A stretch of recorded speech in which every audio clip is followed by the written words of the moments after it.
Le Cameroun a eu à abriter cette année 2023 les 8e rencontres Africa, doublées de l'Assemblée générale de l'Association internationale des régions francophones. Cela s'est passé à Yaoundé. C'était un cas d'échange qui a permis aux hommes d'affaires, aux acteurs de la régionalisation de pouvoir discuter, de parler des questions essentielles. Et ce matin à Politique, nous avons à donner la parole à un acteur justement. Il s'agit de Richard Rafidisson. Il est gouverneur de la région de Antinanana. C'est à Madagascar. Monsieur le gouverneur, merci de nous accueillir. Nous pensons que vous avez bien regagné votre pays. On vous a vu à l'œuvre pendant les rencontres Africa. Vous avez partagé l'expérience de votre ville, de votre région en ce qui est de son développement. Quelles leçons tirez-vous globalement des assises de Yaoundé? Effectivement, la région Antinanana que je dirige depuis mars 2020 est la seule région de Madagascar membre de cette belle association internationale des régions francophones ou AIRF.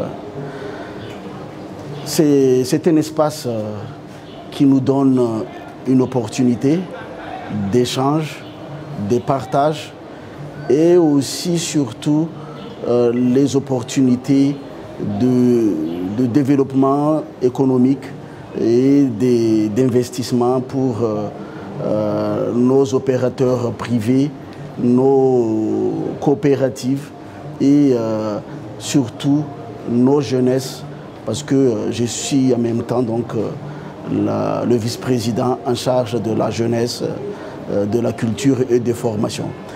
Pour revenir à cette rencontre de Yaoundé, la rencontre nous a permis de voir les opportunités offertes d'abord par les partenaires comme l'AFD, comme des directions d'appui aux collectivités au niveau de l'Union européenne, mais aussi par les autres partenaires et investisseurs européens et africains qui interviennent dans plusieurs secteurs comme l'eau, l'assainissement et surtout tout ce qui est question au niveau du photovoltaïque, le solaire et tout ça. Donc pour Madagascar et notamment pour la région Antinanana, ce fut réellement une occasion, une opportunité pour pouvoir ouvrir à d'autres partenaires et investisseurs.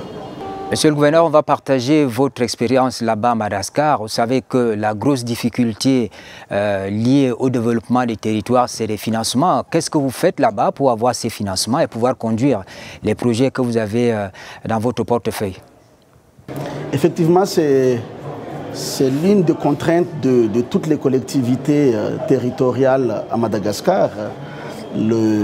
La difficulté d'accès à l'accompagnement, au financement, parce que souvent les partenaires techniques et financiers comme l'AFD, comme l'Union européenne et d'autres encore, le BAD, annoncent plusieurs financements.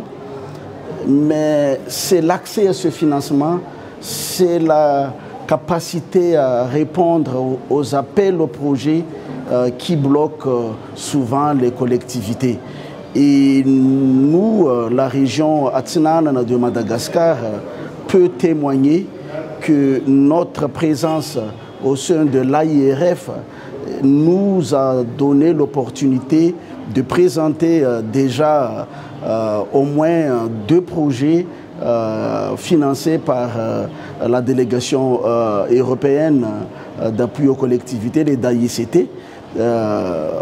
L'année dernière, nous avons participé à l'appel à projet sur l'ECPAD, où la région a présenté un projet sur l'artisanat, notamment les fibres végétales. Et l'AIRF nous a accompagnés dans le cadre de ce projet ECPAD, d'abord en renforcement des capacités à la formulation des projets, mais également à travers des regroupements et des séances en ligne.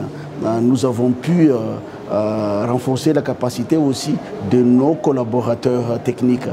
Et cette année 2023, la région Atsinana est aussi donc bénéficiaire de l'accompagnement du programme PEPEJ, où le regroupement se présente justement quelques jours avant cette assemblée générale, et nous sommes vraiment au cœur de la formulation des projets aussi avec ce programme PEPEJ, où l'employabilité des jeunes est au cœur de tout ce qui est discussion.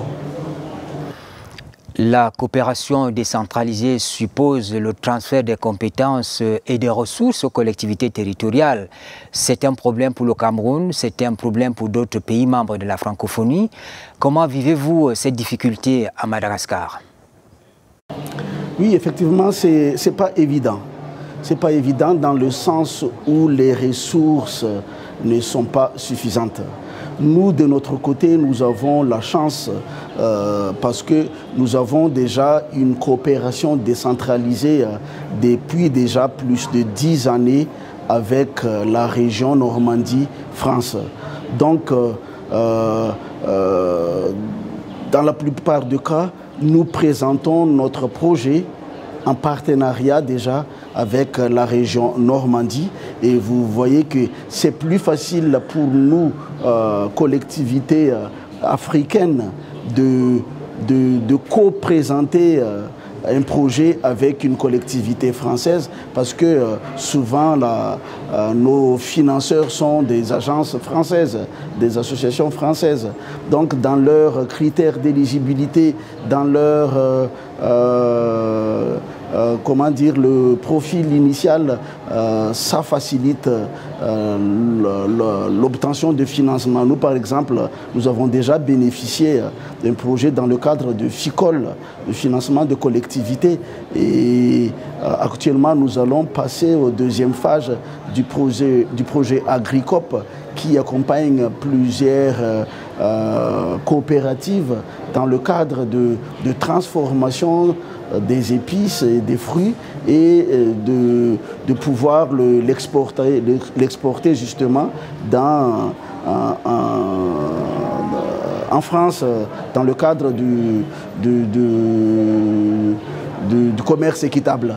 Donc, si j'ai un message à faire pour ces financeurs actuellement, c'est de donner vraiment une autonomie, une possibilité aux collectivités francophones en Afrique de pouvoir se présenter seules aussi, parce que souvent on n'a pas les mêmes attentes, on n'a pas les mêmes spécificités au niveau des régions en Europe.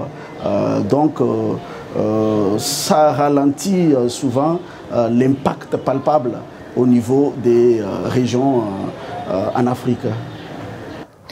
Finalement, la vision projetée par la francophonie en ce qui est du développement des territoires, Monsieur le gouverneur, ça semble vous rassurer? On peut valablement aider les territoires à se développer? Mais écoutez, du moins au sein de l'AIRF, on voit cet engouement, on voit cette détermination de tous les membres qu'il faut pousser la régionalisation. Plusieurs projets sont en cours au sein de l'AIRF. Moi, je suis confiant qu'avec la solidarité des membres, des pays membres, des régions membres au sein de cette association francophone, la régionalisation pourrait avoir d'impact positif. Et actuellement, avec la présence de plusieurs nouvelles régions membres de l'AIRF, je crois que la régionalisation pourrait donner plus d'impact dans le développement local des régions africaines. Richard Rapidisson, c'est le gouverneur de la région de Atsinanana, c'est à Madagascar. Il était l'invité de Politics. Nous l'avons rencontré au sortir des 8e rencontres Africa qui se sont tenues à Yaoundé. Mesdames, Messieurs, merci de nous avoir suivis. Bonne suite des programmes sur la CRTV.